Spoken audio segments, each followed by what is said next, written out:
By now, you have started to see how your body and emotions influence your pain. There is another major player in this picture: your thoughts, especially the automatic thoughts that rush in when you feel a surge of pain or when things are not going as you hoped. In this video, we are going to explore how pain-related thought patterns can keep your nervous system in a state of high alert, and how you can begin to respond to those thoughts differently. The aim is not to force yourself into fake positivity. The aim is to cultivate a more realistic, kind, and flexible way of thinking that supports the message of safety you are sending through pain reprocessing therapy. Let us begin with a simple observation. When pain spikes, your mind rarely stays neutral. It usually starts telling a story, and often that story is frightening.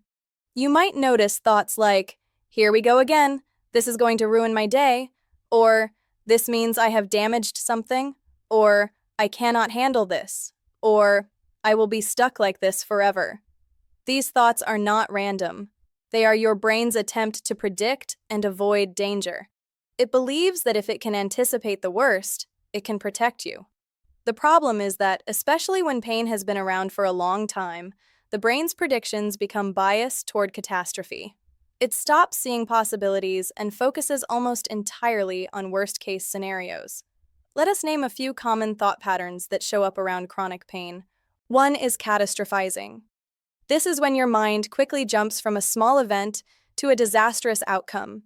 You feel a twinge and think, "This is the beginning of the end." You have a flare after trying something new and think, "This proves I will never improve."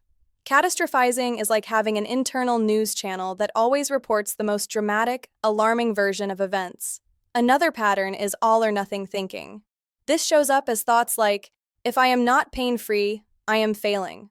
Or, "If I cannot do this activity exactly like I used to, it does not count." This kind of thinking erases nuance. It does not allow for gradual improvement, partial victories, or the very real progress you are making in how you relate to pain. There is also fortune-telling. Your brain acts as if it has a crystal ball and knows exactly how things will unfold. It tells you, "This pain will always be here," or "Every time I try to do more, I will pay for it," or "Nothing will ever work for me." These are predictions disguised as facts. Then we have self-blame and harsh self-judgment. Thoughts like, "It is my fault I am in pain because I made that mistake years ago," or "If I were stronger or more disciplined, I would not be suffering," or "I am weak for struggling with this." These thoughts add an extra layer of shame and stress to an already difficult situation. From a PRT perspective, the problem with all these thought patterns is not just that they feel bad, it is that they feed directly into your nervous system's sense of danger. When your mind says, "This is terrible and hopeless," your body responds as if you are under threat. Your muscles tense, your heart rate might increase, your breathing becomes shallow, and your pain alarm has more reason to fire. The good news is that thoughts, unlike the initial flicker of a sensation, are open to being questioned and reshaped. You do not choose your first automatic thought. It simply appears. But you can choose how you respond to it, and that choice can gradually change your thinking habits.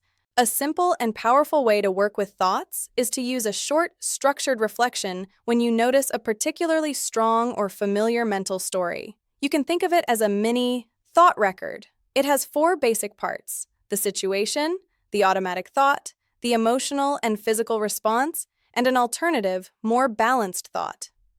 Imagine a situation where you planned to do a graded exposure walk. Halfway through, your pain starts to rise.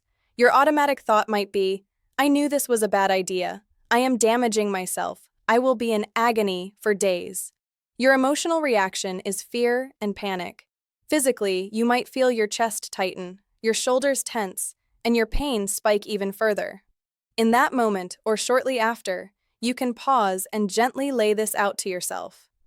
You might say, "Okay, the situation was a short walk.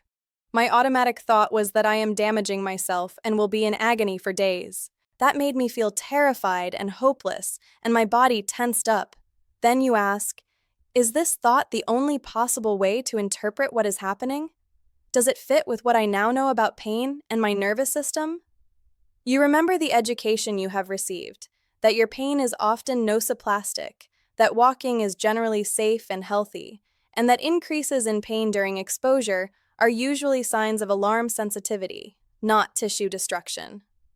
An alternative thought might be, my pain is rising because my nervous system has tagged walking as dangerous and is turning up the alarm.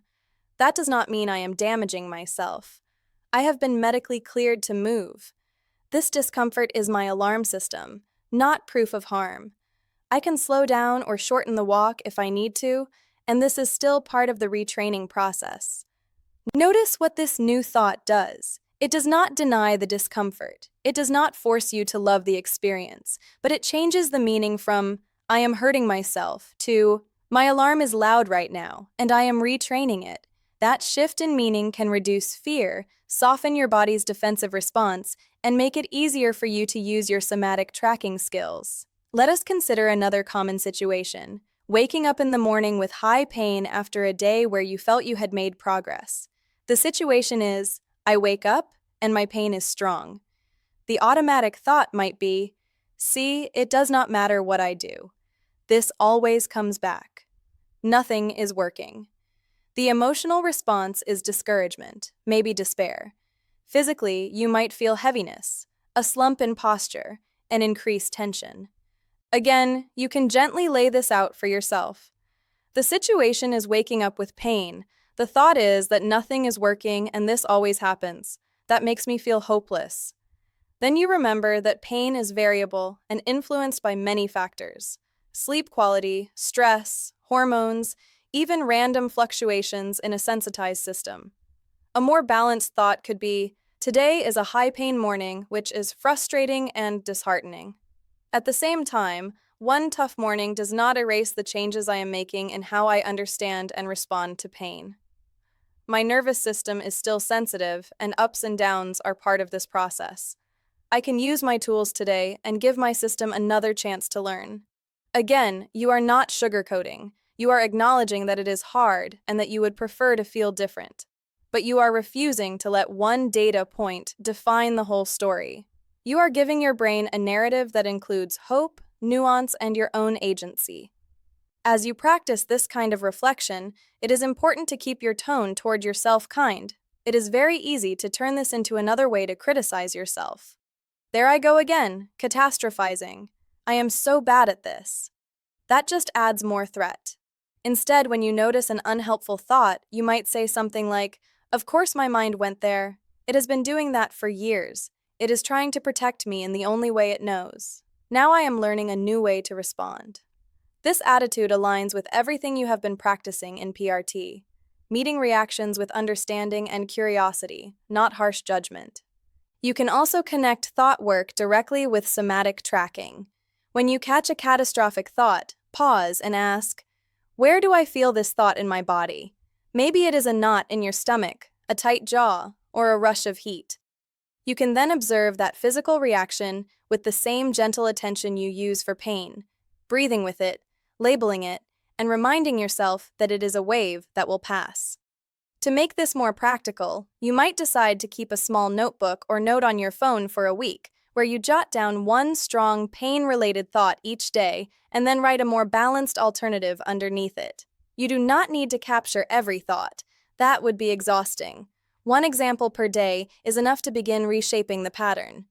You might see entries like, thought, I will never get better. Alternative, recovery is not linear. Many people with pain like mine have improved over time using approaches like this. I am already changing how I relate to pain. Or, thought, this flare proves I ruined everything yesterday. Alternative, this flare is a sign that my nervous system is sensitive today. Flares happen. I can still practice my tools. One flare does not wipe out all my learning. Over days and weeks, this practice can change the default tone of your inner commentary. Your mind may still offer catastrophic thoughts, but they start to feel less convincing, less like absolute truth, and more like old habits. You become more able to say, I hear you, and then choose a different response. In the context of pain reprocessing therapy, this matters because your brain is constantly listening to the story you tell about your pain. If the story is always, I am broken, I am doomed, I am helpless. Your alarm system has every reason to stay on high alert. If the story gradually becomes, my system is sensitive and overprotective, I have tools, I can learn, and setbacks are part of the process, your alarm system begins to feel that it can lower the volume without putting you at risk. As we close this video, remember, you are not trying to police every thought or become a perfectly rational thinker. That is neither possible nor necessary. You are simply learning to notice when your mind is adding extra danger to an already hard situation, and then to offer it a wiser, kinder alternative grounded in what you now know about pain and your nervous system. You might choose, after this lesson, to experiment with one short thought reflection per day. It can be as simple as, what did I think when my pain flared today? What else could I have said to myself? Even that small step is another way of telling your brain, we are not at the mercy of every fear story that appears. We can respond differently. In the next videos, we will take this further by talking about acceptance, values, and cultivating a more supportive inner voice, so that the way you speak to yourself becomes an active ally in calming your pain, rather than a hidden enemy. You are already doing deep work by looking at your emotions and thoughts with this much honesty and care. Your nervous system can feel that, and over time, it can learn to trust it.